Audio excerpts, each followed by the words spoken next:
Hello and welcome to the Manipal Dubai studio. Today we have with us Mr. T.V Mohandas Pai. Mr. Pai is the current chairman of Manipal Global Education. He is the former CFO of Infosys and also the driving force behind the Akshaya Patra Foundation. He has been commended on multiple occasions for his work in the world of finance as well as his contribution to providing midday meals to over 1 million children across India. Welcome, sir. It is an honor to have you on our show. Thank you. So, from the days that you have attended your college, what major changes do you see when it comes to the students, their attitude, as well as the educational institutes and their approach towards education? Well, first of all, I think students are much better read than they were earlier because they have access to the internet and many of them are technologically savvy. So they get news, they get a lot of information every single day from all over the world. They are mostly up to date. They are on social media and well networked. So it's a very, very different kind of students that you get. Second, I think they're pretty articulate. They are more confident and they can speak effectively. They're not scared of speaking to people. They don't care for hierarchy like possibly we did at that point of time, and they are a little bit more aggressive. And thirdly, the attention span is shorter than it was. Earlier people used to read books. You must be surprised that people used to read big fat books. Now I don't know whether they read books. They probably read a short synopsis or whatever it is, and they build very differently.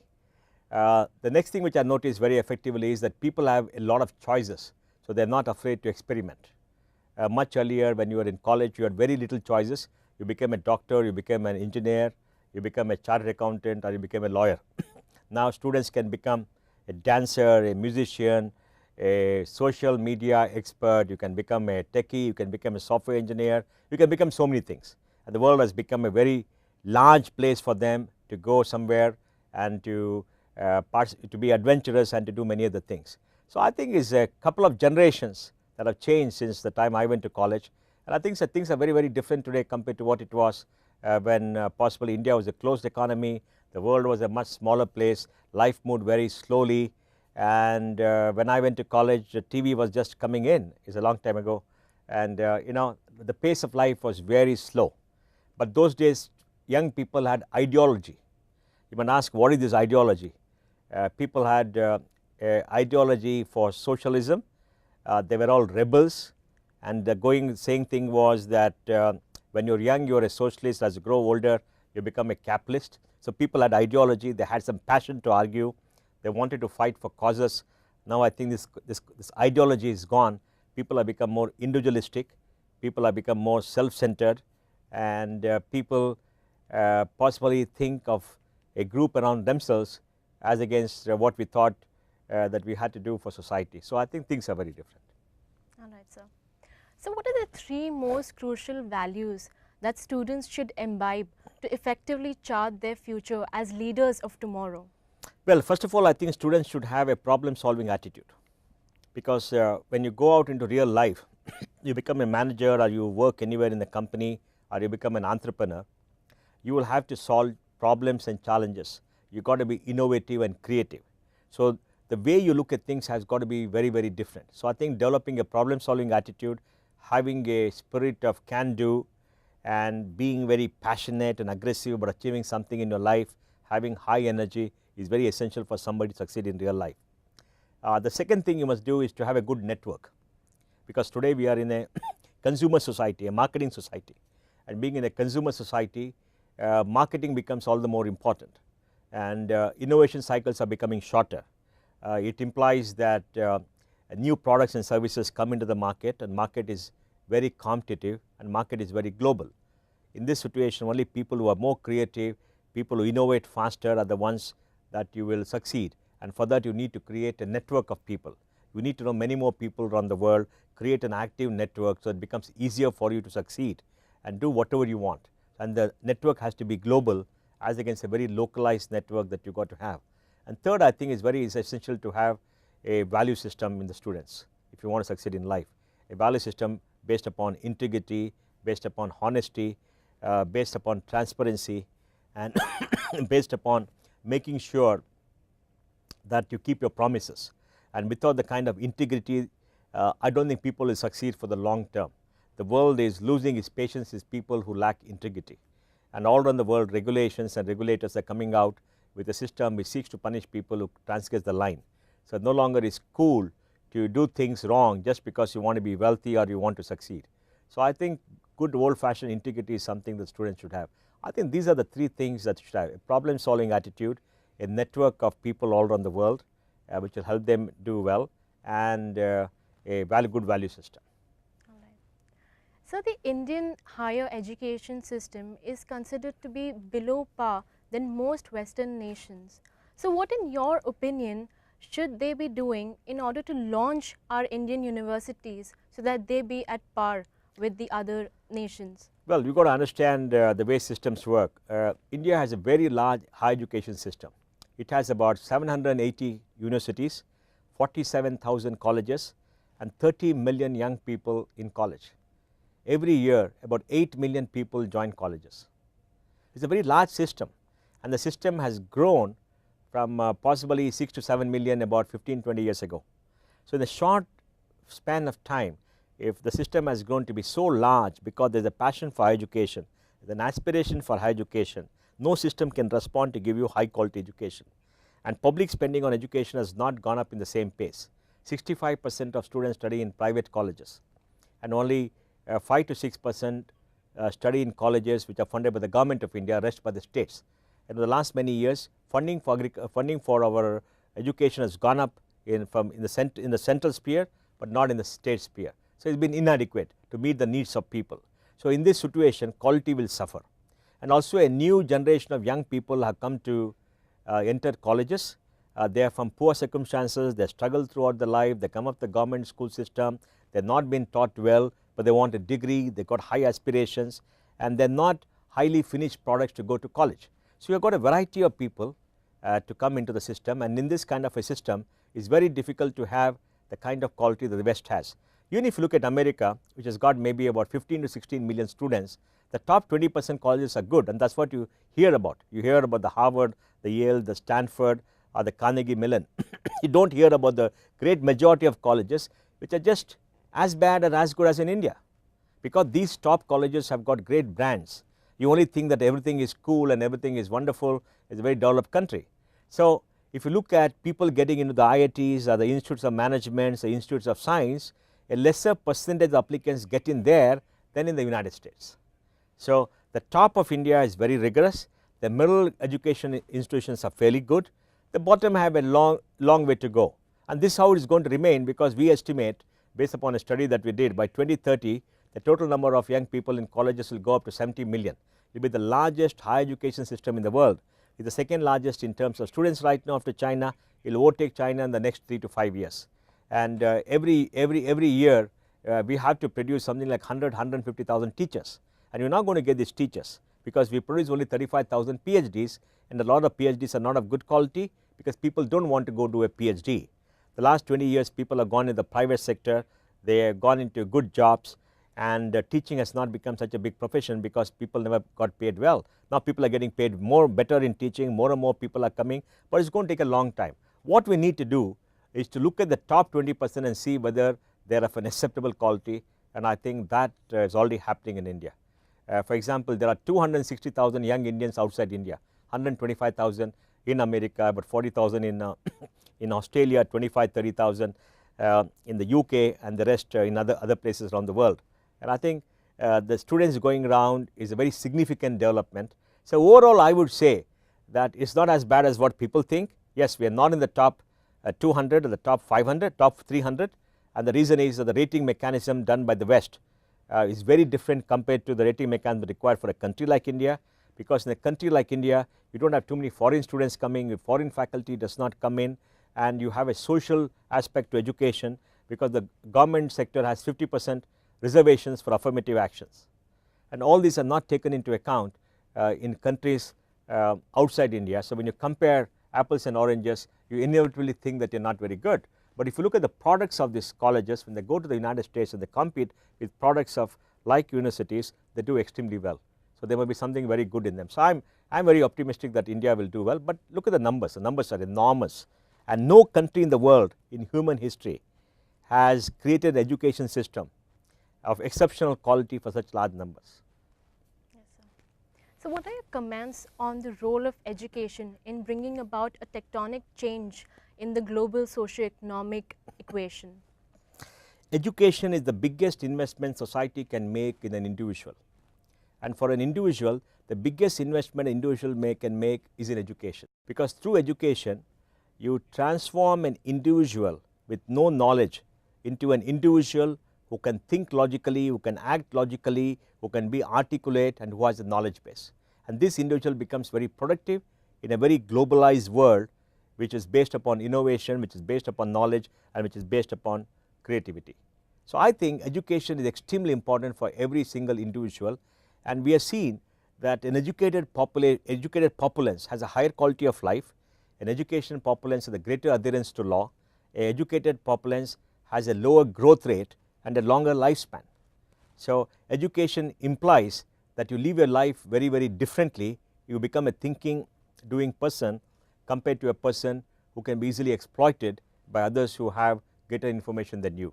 So I think any society which has educated its population has transformed itself, and if you look at Western societies, it is because of high levels of literacy, high levels of education, especially college education, that they done well. Take the United States. After the Second World War, the returning soldiers were given access to university education through what is called the GI Bill, the General Issue Bill. That means all soldiers could go to college and the education was paid for by the United States. It is this educated baby boomers who created the America that you know today, an America based upon innovation, science and technology. If you look at China, China is spending enormous amount of money and time into higher education.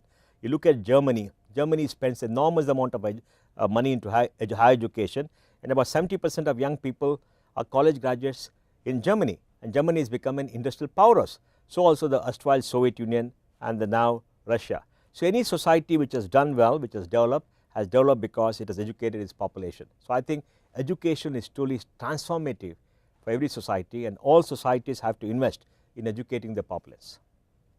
All right, sir. So what is the importance, how important does a foundation like Akshaya Patra play in achieving total literacy across the developing world? Well, we have a major challenge in India, and the challenge in India is we have a very large number of people who are poor and who can't afford to send their children to school. And in these families, people typically send them to government schools because government schools don't charge any fees, they can't afford to pay. And in these families, parents go out early in the morning and come back late in the evening because the daily wage earners. And when they go out early in the morning, children don't get food at breakfast time, they only get a good decent dinner because they earn the money and spend the money on dinner. So when they go to school, they are either tired or listless and they are unable to concentrate on the studies, and parents tend to pull them out of class because they need to fill their stomach every single day. So Akshaya Patra is a program to provide hot unlimited midday meals to government schools. We feed 1.4 million children across 10,800 government schools in 9 states across India today, and this has had a tremendous impact. The rate of attrition in schools has come down, that means the dropout rate has come down, the percentage of enrollment has gone up in all the schools, the health weight indices of children has gone up, children have become much more healthier, taller and better built. And the remarkable thing is the girl child, after 7 to 8 years of midday meals, has better health indices than the boy child, because you find the boy child by the 8th or 9th class tends to bunk classes and go out because they probably don't like school or whatever it is, where the girls come to school, they get fed and their health becomes better, they concentrate, and is that a remarkable impact on the girl child. And I think in the next 20 years you are going to see a transformation where women are going to be the larger part of the college population than the boys, and that I think is going to change India in an unbelievable manner. It is unimaginable how it is going to change. So Akshaya Patra is a strategic intervention as part of the government's program of midday meals to make sure that nutrition is given to every child who wants it, and because of nutrition children come to school, because children get food, children get educated, and I think that education transforms them over a period of time. The biggest investment has been done. There are about 160 million children in government schools who get a midday meal in India. It is the largest program of its type in the world. Everything about India is very, very large, because the challenges are very large. It's a very large country with a huge population. So, we are very happy with Akshay Patra, and I think that in the next 15-20 years, you will find that Akshay Patra would have become the beacon of hope for millions of children. We have supplied so far about 1.5 billion meals, as an enormous amount. We have centralized kitchens, we use technology to supply meals, we change the menu every now and then, we look at the nutrition content of food and make sure that they get tasty food every single day. We use steam for cooking and many innovations. For example, in North India people eat chapatis, right, and when you have to supply 200,000 people with chapatis, that means you at 4 chapatis you need 600,000 chapatis. So, we created a machine, we had a machine which made 10,000 chapatis an hour, we reconfigured to make 40,000 chapatis an hour. So, we done many small things like that to make it. So, you must come and see the kitchen. Is an industrial style kitchen where it works like a factory with assembly line and with hoppers and steam and things going around in a like a car factory, etc. Wow. So, you've been a strong advocate for social media and its usage. So, how can social media help empower the youth of today? Well, what is social media? Social media is a mechanism by which anybody can communicate the thoughts to anybody around the world in a asynchronous, instantaneous manner. That means nobody has the ability to control social media or the articulation of earlier thought. You go back 20-30 years, most countries which had political trouble, where governments were changed, when there was a coup, the military went and took over the radio station, because radio was a means to broadcast to the entire population. Then it became a TV station. Now with the advent of the internet, every individual has got the ability to speak and to say and to transmit all over. Earlier you could shut down the radio station, shut down the TV station, go to physically the newspapers offices, shut them down, and nobody knew anything. In the emergency in India in 1975, they shut down the newspapers and the radio was government controlled. So, you never had any news. So, you could control the minds of people, you could control the flow of information. Now with the net being there all over, with the net being connected by wireless all over, and individuals having smartphones and other devices to link to the net, and government not having the ability to shut down the net because the other different mechanisms, you can broadcast by Twitter, you can deliver news by Twitter, you can articulate your views by Twitter, you can abuse your political leaders by Twitter, you can express yourself by Twitter, and nobody can stop it. So, suddenly you are given individual freedom to millions of people who wanted this kind of freedom, and through this you are articulating your views and taking out your angst or your anger or communicating what you have to say. You are talking to your leaders and telling them what you think of them, because you can send emails by social media, and the leaders get feedback as to what is actually happening. Please remember, between the leader of a country and the citizens, very often there is a bureaucracy which stops the flow of information both ways. So, leaders do not know what people want, they get disconnected, and somebody else then tries to be the power source.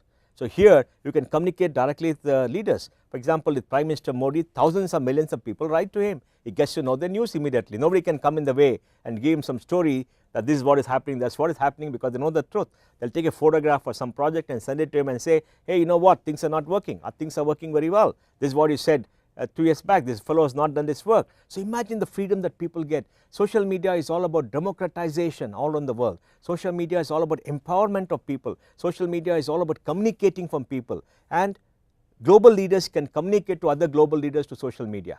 Now, you have a prime minister of country who wants to talk to President Obama. How does he do? His bureaucrats have to come and they have to send a message to other side, they have to be ready, and somebody has to be there to make an arrangement for them to talk. Here you just tweet, and if you follow each other, instantaneously the message goes around, and I want to talk to you, and maybe you talk on a private number, right. So, it becomes instantaneous. So, you create a global community of people who are interlinked throughout with flows of information. The implications of that I don't think we understood so far, but all I believe is democratizing society, is enhancing the instantity of the flow of information, and overall creating a situation where everybody feels that society belongs to them and they are change agents.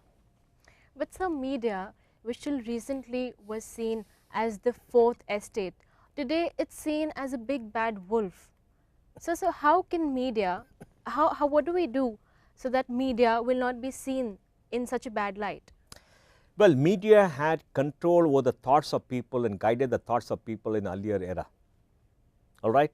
When you had newspapers, people wrote editorials, people wrote articles and people read them and believed what they said, because people always believe newspapers, right, because it's supposed to be a public institution. Then you had the radio, you had talk show people who came there, then you had the TV. It is a one-way communication. Unless you wrote a letter to the editor, or possibly you went and did something to the radio station so they listened to you, there is never a way where citizens could respond to what is happening. So they were a group of people in the media who had control of the minds and thoughts of people, because the one-way communication to push their ideas and everything else down the throat of others. It also meant that people who control the media had an ability to control the thoughts of people and to mold the shape of public opinion, right. Now it's all become open, because the internet has come. On the internet, anybody can start a blog, anybody can start a debate, anybody can discuss each other. So the whole media world is turned topsy-turvy. Now when you talk about media becoming bad wolves or whatever it is just that media's ability to manipulate public opinion has come down, because the number of places where information keeps coming has expanded tremendously. The sphere of influence has come down. So media has to reshape its strategy. Media has to think of itself very differently. Newspapers are dying in the West. People don't want to buy newspapers because it's very expensive.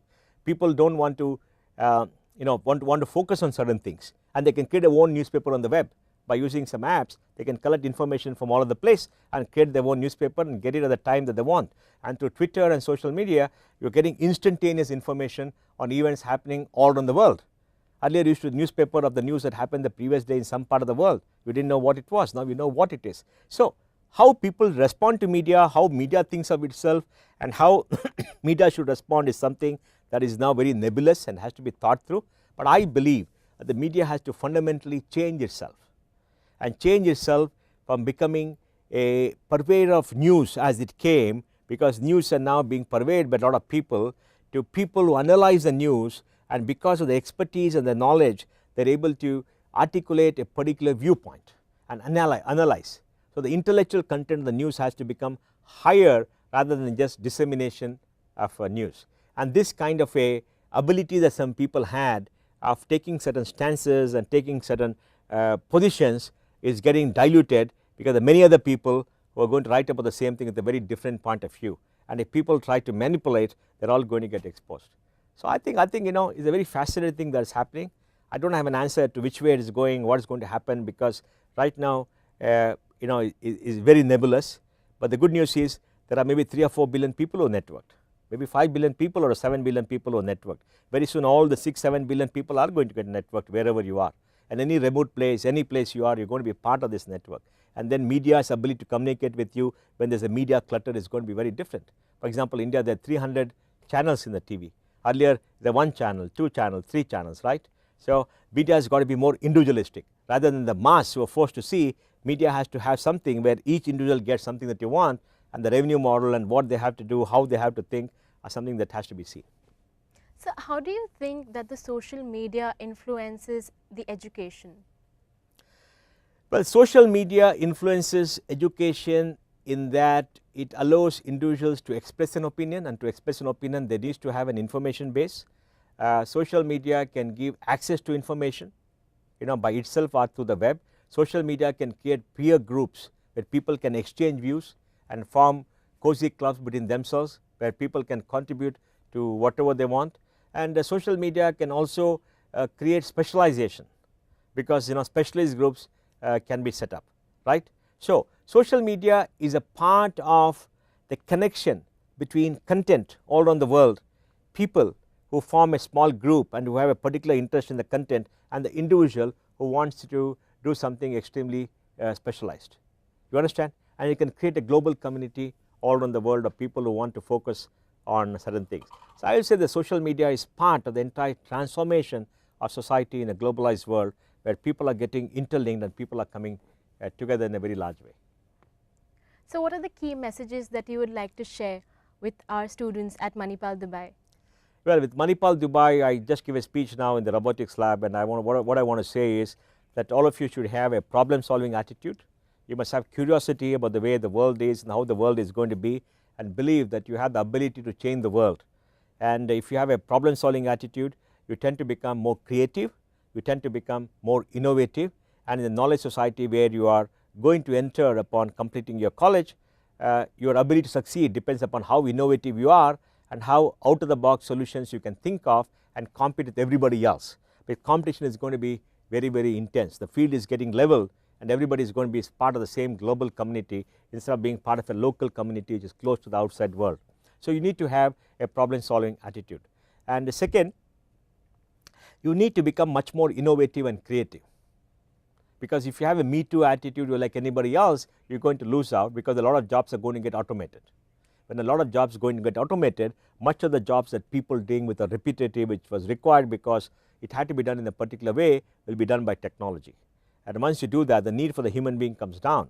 So how do you contribute? You can contribute by being creative. So problem solving leads to creativity, leads to innovation, that makes you extremely competitive.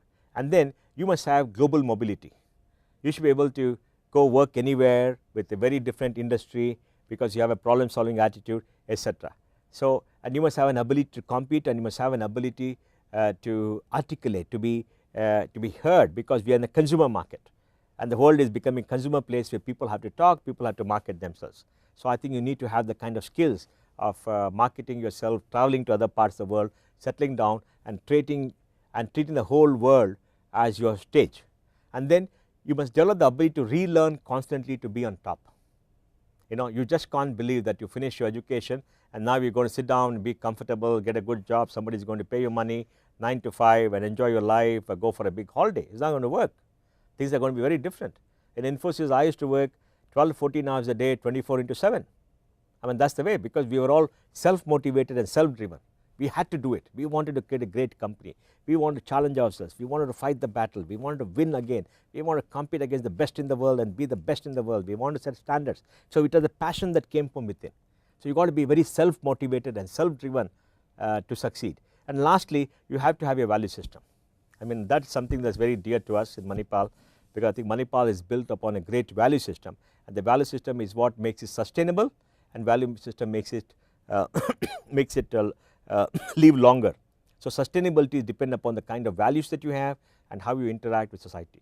So these are some of the things that I want to tell young people as they leave college, because the world is going to be an extremely different place, and the world is going to change much more rapidly, and the world is much more competitive and much more fast moving. So if you want to succeed, you got to have all this, and if you do that, you will definitely succeed. Thank you so much, sir. It was indeed a pleasure to have you. Thank you. Thank you very much. So that was Mr. T.V Mohandas Pai. For you, thank you for watching.